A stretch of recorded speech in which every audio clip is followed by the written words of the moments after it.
Professor Horne is a renowned historian whose work focuses on race, capitalism, imperialism, and the African diaspora, particularly the global impact of white supremacy, colonialism, and resistance movement. His scholarship often challenges convenient historical narratives and provides a radical critique of the U.S. history, capitalism, and the intersections of race and class struggle. Professor currently holds the John J. and Rebecca Moore Chair of History and African American Studies at the University of Houston.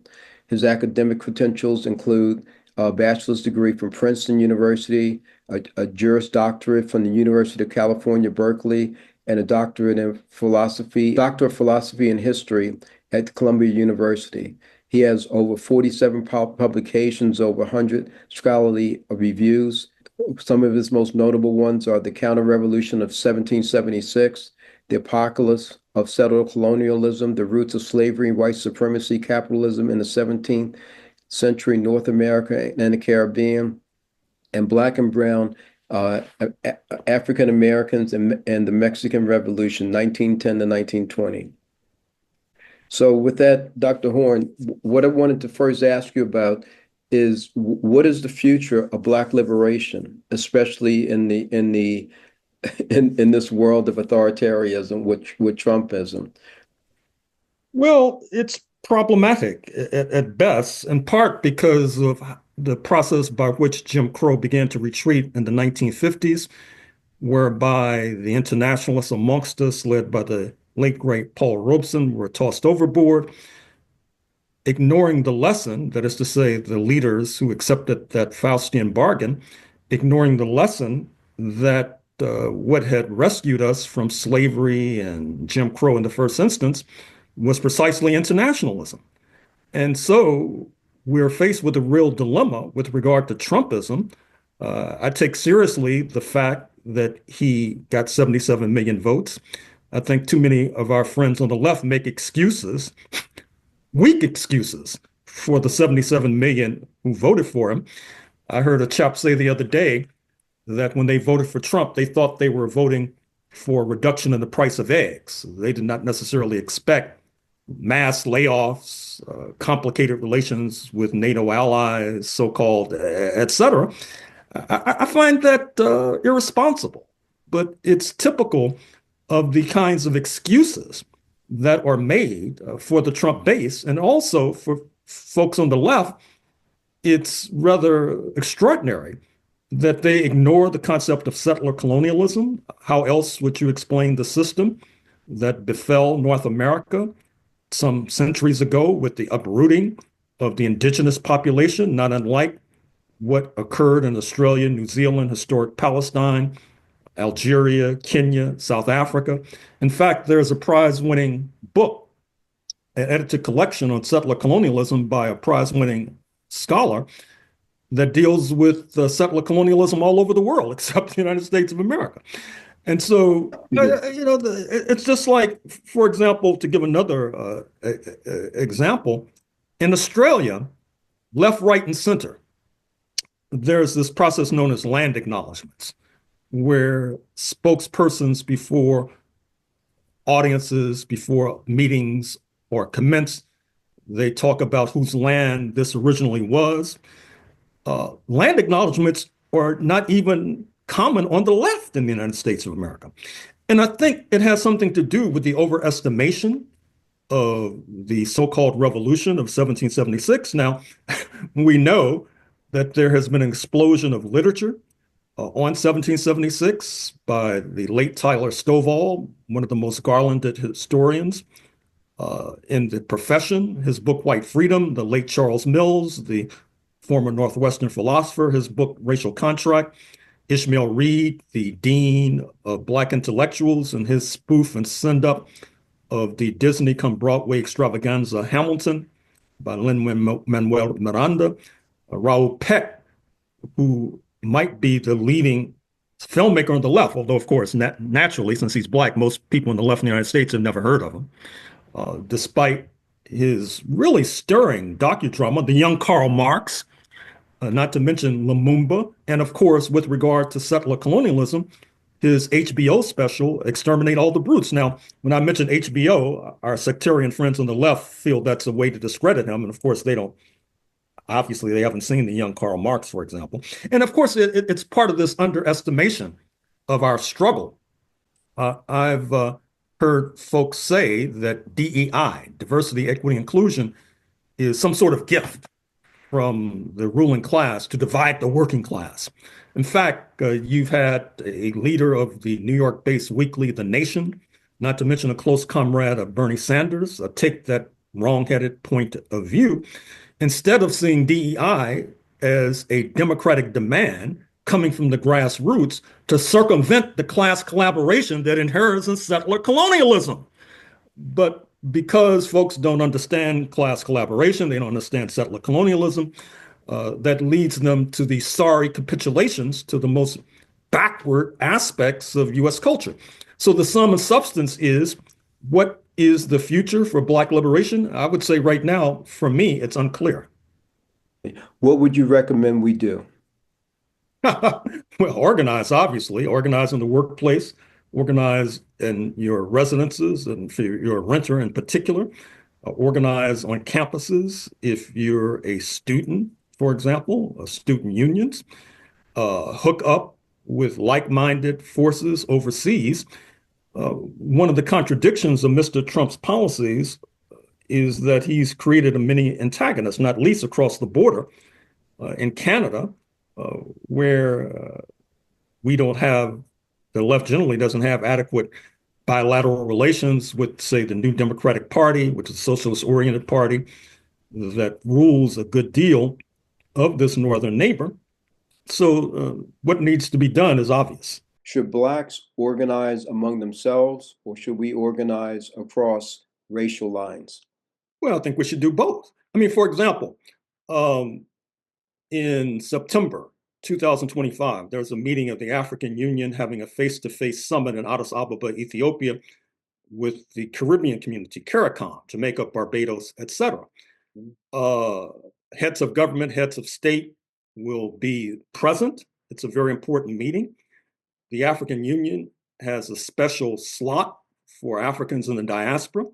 It would be missing the boat if we fail to attend that meeting in mass on some sort of wrong-headed idea that, oh, we Black people shouldn't meet together because people on the left think that that's a faux pas. Well, people on the left have led us to the brink of fascism, so I'm not sure how much we should regard their thinking. And of course, if you're in the workplace and it's an integrated workplace, obviously you're going to be organizing across racial lines. I mean, that's an easy question to answer. Okay, I just want to answer that because a lot of people have questions about that. But I agree. Well, usually they're talking about in the abstract. I mean, that's the problem. People talk very abstractly.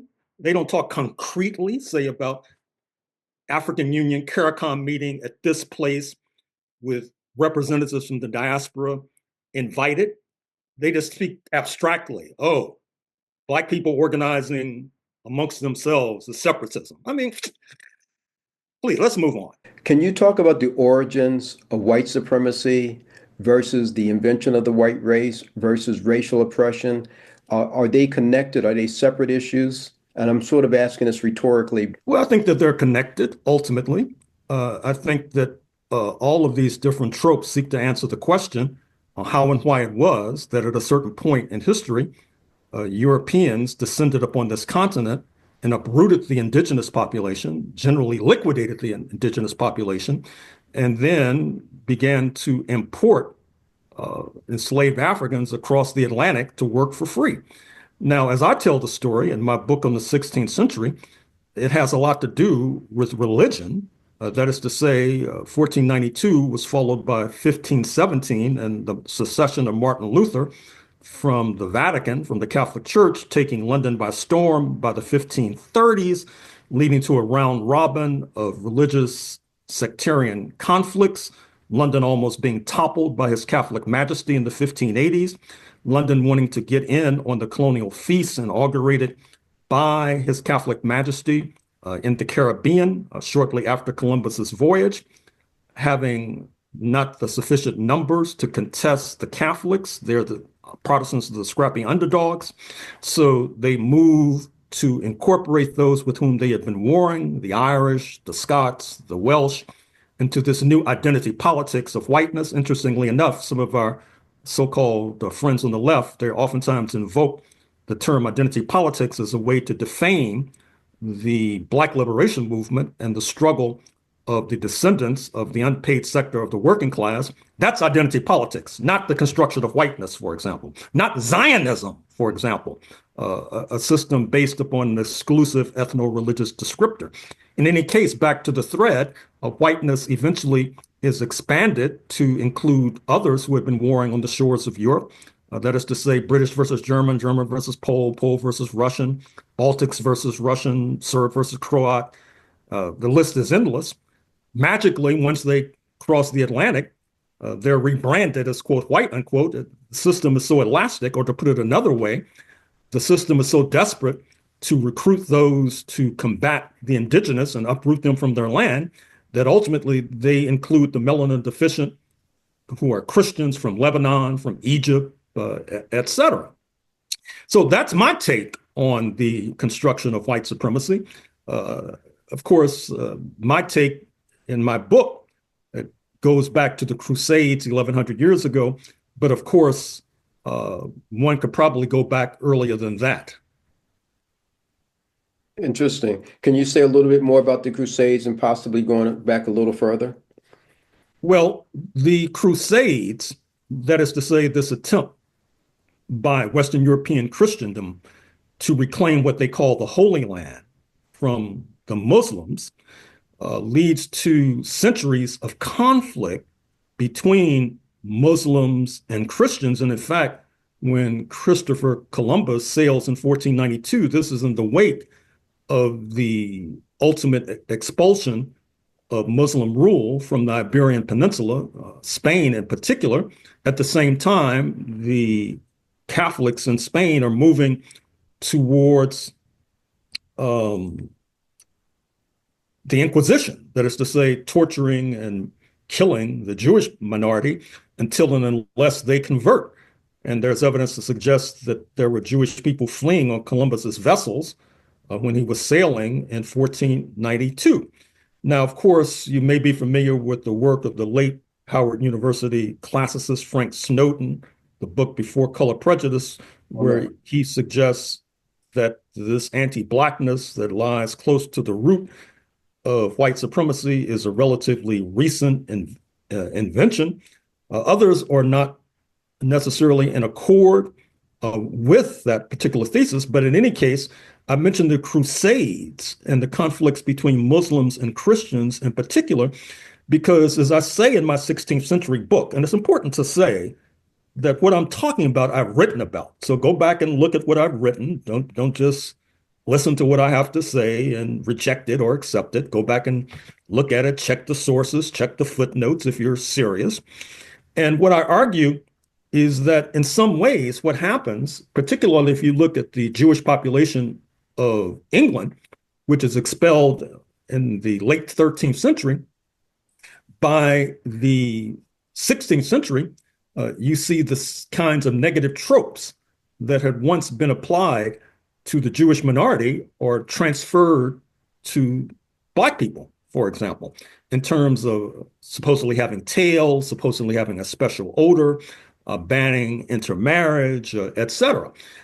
And that's what I mean about the religious roots of racism and white supremacy, which is one of the reasons why it's so difficult to extirpate, not to mention the religious roots as noted in the aforementioned conjoining, or I should say conflicts between Protestants and Catholics, where at one point one is burning the other at the stake, but 300 years later, they're joining hands, conjoining, and burning Black people at the stakes, for example. Therein, you see the roots of white supremacy. You see how religious conflict is transmuted into a so-called racial conflict. But alas, with the triumph of the Haitian Revolution, 1791 to 1804, a successful revolt by the enslaved or the unpaid sector of the working class, which I'm afraid to say many of our friends on the left have paid insufficient attention to, although supposedly they're all in favor of workers' rights, and somehow That didn't come to include the Haitians and their successful revolt. That inaugurates the class era, which leads to a general crisis of the system of slavery reconciled with its collapse in United States, 1865, Brazil, 1888. Right. So just going back a little bit to the Crusades and the Iberian Peninsula, were they Moors and Berbers that had established themselves in the Iberian Peninsula, meaning, and were they people of African descent and with darker complexions? And does that, in addition to the religion, did that play a role at all? Well, to a certain degree, but don't try to impute contemporary thinking Right. back into the late 15th century. But certainly, I mean, if you look at your map, obviously there's about 7 miles separating the African continent from southern Spain, and it's just a hop, skip, and a jump across the Mediterranean from Morocco and Algeria, for example, into southern Spain. And of course, with the uh, victories of the Arabs reaching from the Arabian Peninsula, heading westward, you had many of those folks as well becoming involved in these European conquests.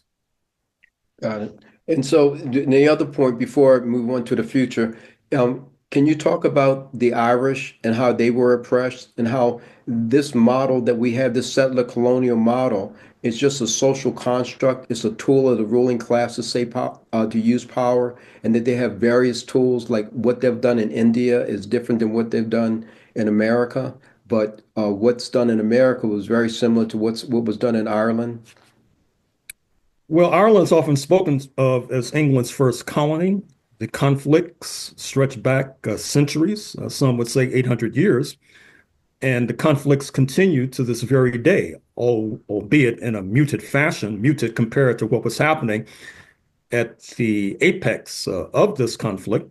But as noted, there's a kind of reconciliation between English and Irish once they crossed the Atlantic. I always found it striking that you had these Irish American politicians like the late Daniel Patrick Moynihan, who always liked to tout their so-called Irish credentials.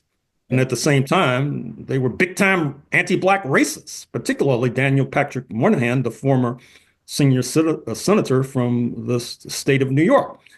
And of course, it's not only North America. You had an Irish migration to Australia, an Irish migration to Southern Africa, Scottish migrations at the same time. And in fact, you can make an argument, and actually this argument is represented in my book on the 17th century, that when you have the coming together in 1707 of the various constituent elements of the British Isles, that it's not coincidental that that happens in the context of the expansion of settler colonialism, because in some ways, these so-called minorities, if I can use that term, like the Scots and the Irish, many of them, in a sense, are being bought off by being able to participate in the colonial feast.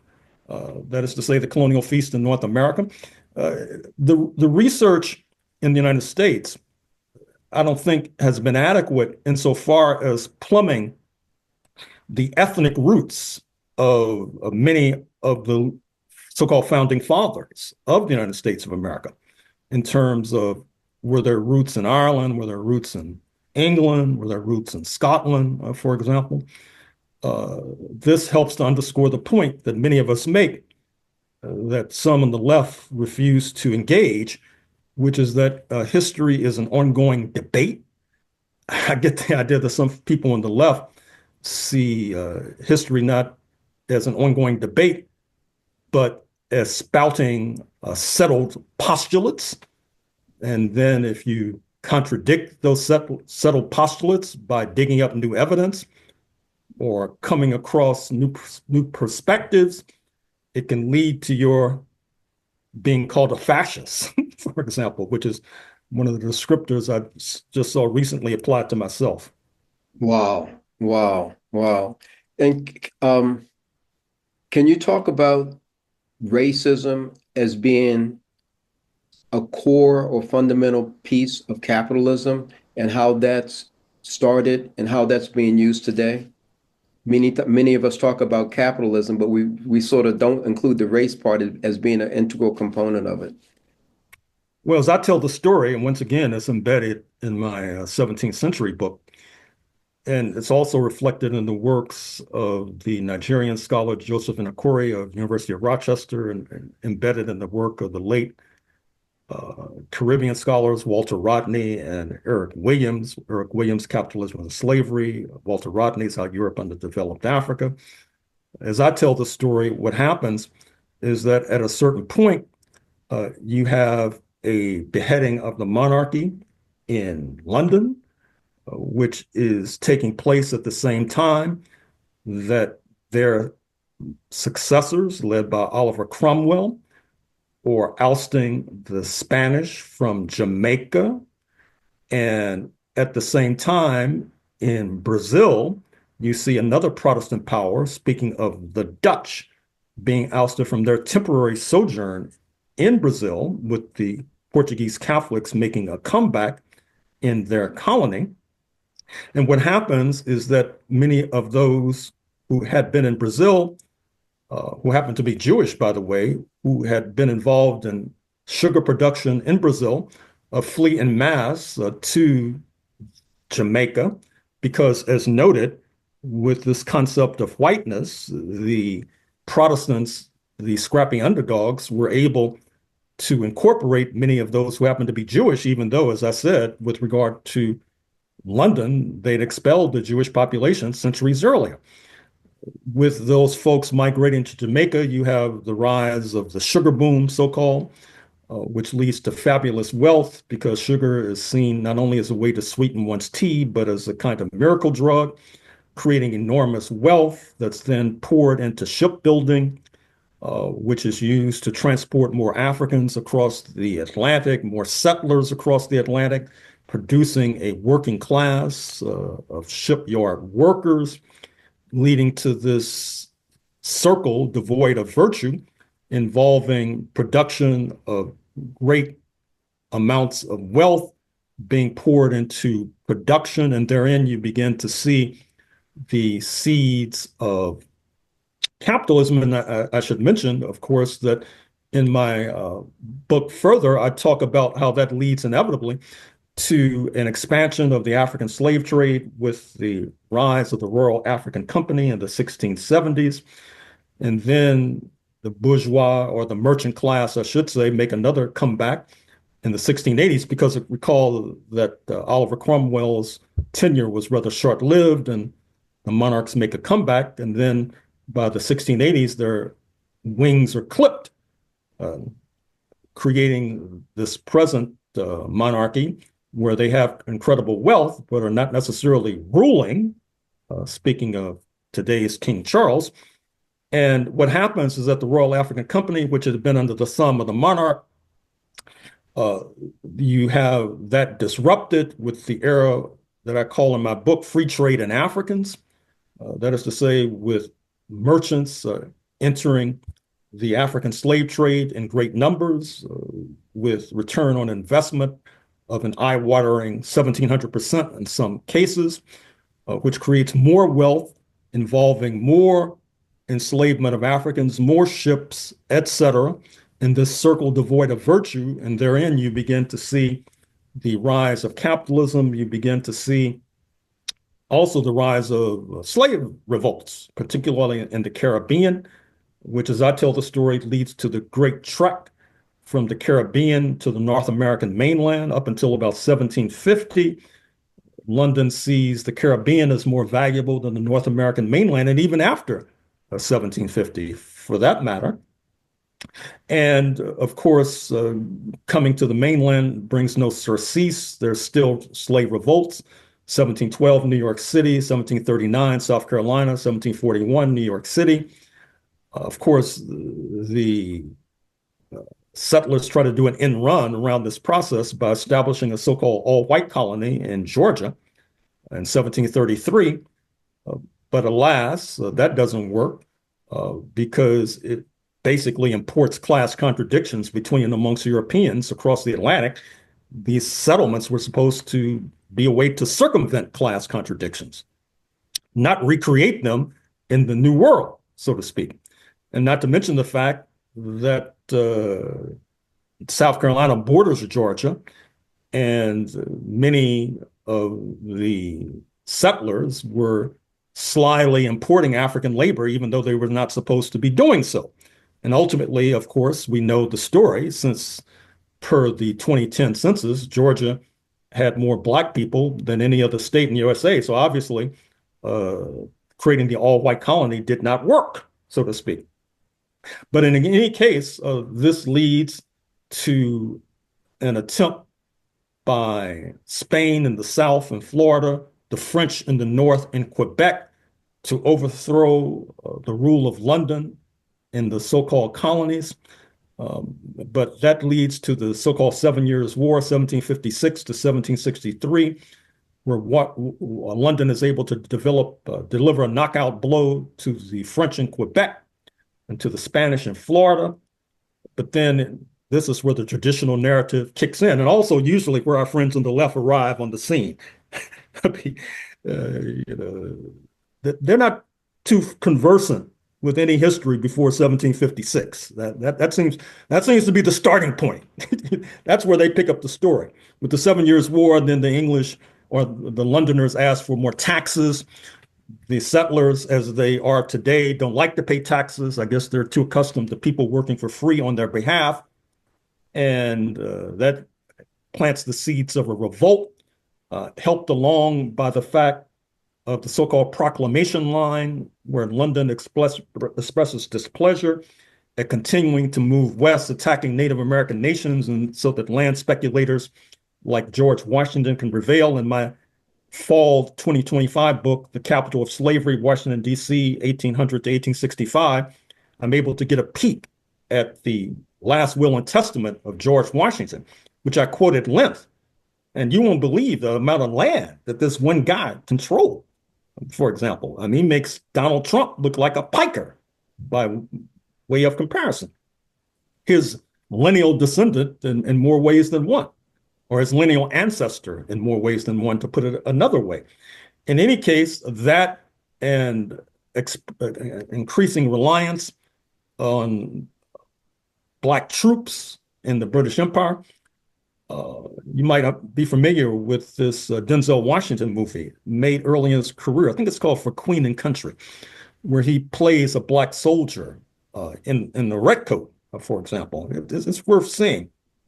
In any case, that leads to contradictions along with a mass movement in the British Isles against slavery. And that plants the seeds for the revolt of 1776. And as I said before, it's not just Gerald Horne and Nicole Hannah-Jones that have been raising questions about 1776. Although, interestingly enough, it's been mostly Black intellectuals, for whatever reason, with the so-called white left counterattacking vigorously, in some ways de facto supporting the 1776 commission of one Donald J. Trump. Can you talk about Marx's analysis of capitalism and how that's valid today or relevant? Well, sure. I mean, obviously, class struggle is a concept that's highly relevant. Class collaboration is a concept that's highly relevant. The theory of surplus value, that is to say, that workers do not necessarily appropriate all the value that they create, that you have this parasitic class.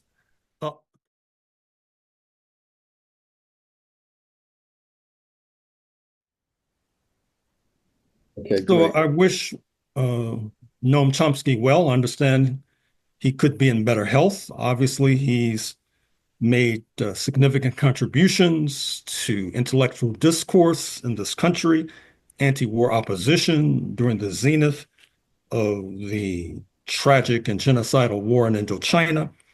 And I wish him well as he moves towards recovery.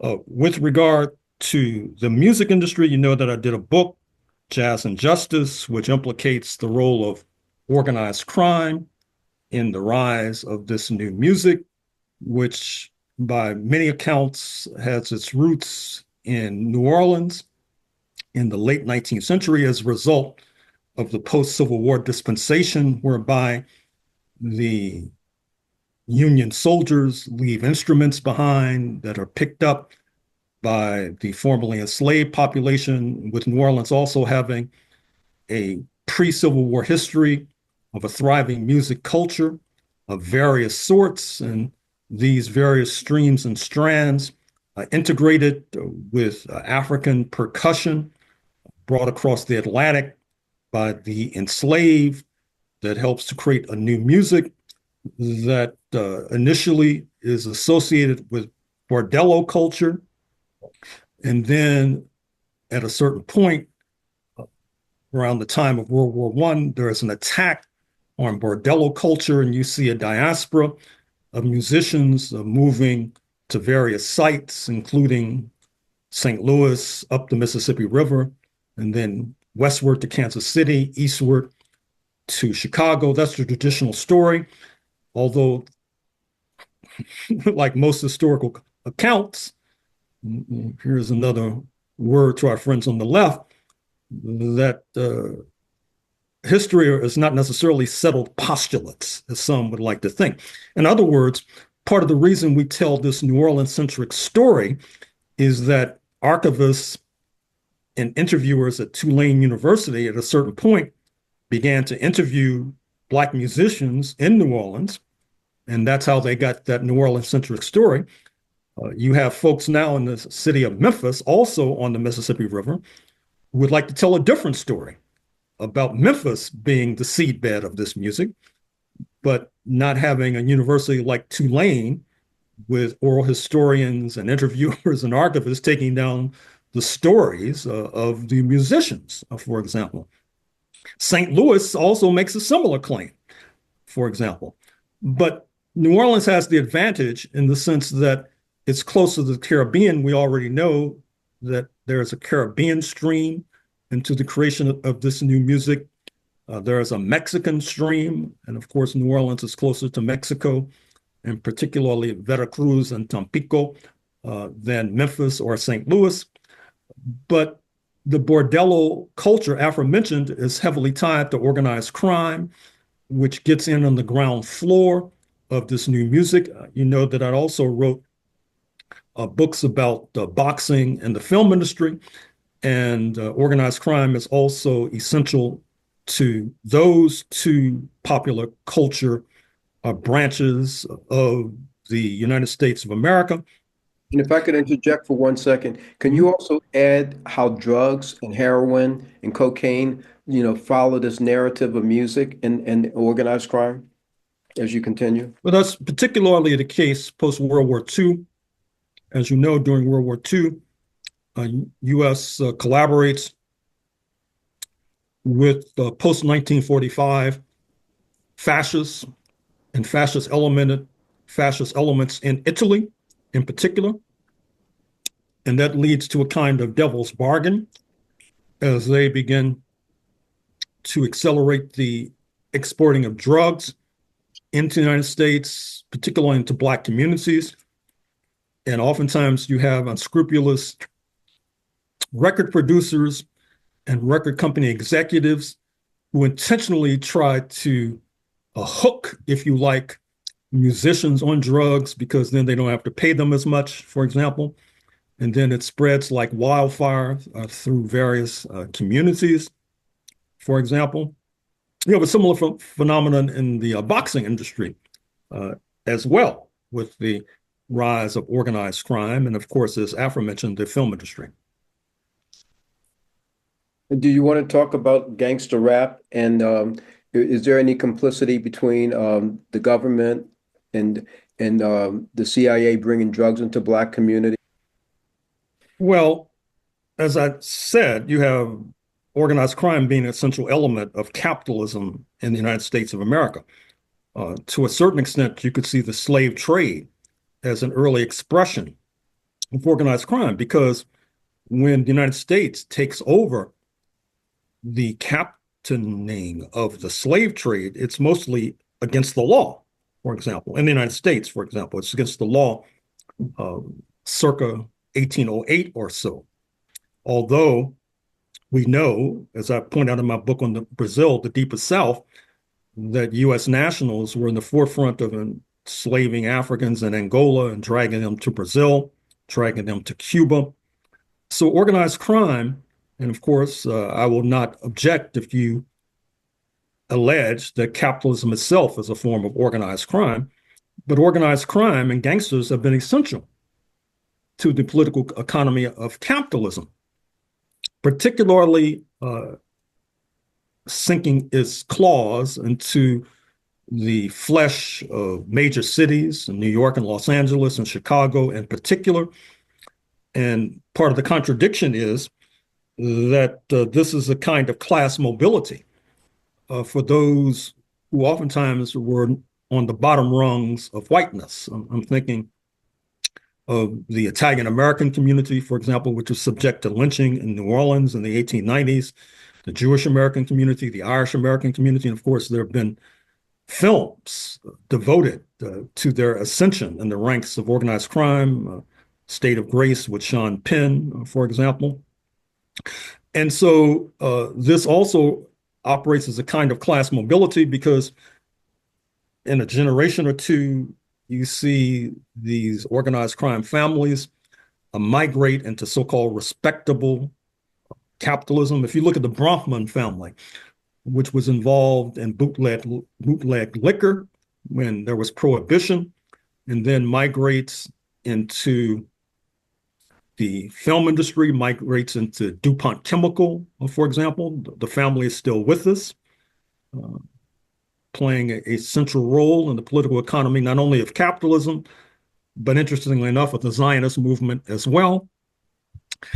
So I'll stop there. Yeah, thanks. So, any suggestions for how we, as we move forward with our activism to deal with organizations like COINTELPRO? Well, first of all, I should say with regard to Freeway Ricky Ross, you can go to C-SPAN and watch the hearing involving former CIA Director John Deutsch, Deutsch, as I recall, speaking to a Black community in Los Angeles at the height of the crack epidemic. You can look at the investigative work of then Senator John Kerry, Kerry, with regard to the same question, particularly involving the Contras, the counter-revolutionaries of Nicaragua, for example. With regard to the counterintelligence program inaugurated by the FBI in 1956, ostensibly to monitor, surveil, if not crush, the Communist Party of the United States, quickly migrating into attacks on the Black Liberation Movement, the anti-Jim Crow movement, the movement led by Martin Luther King Jr., for example.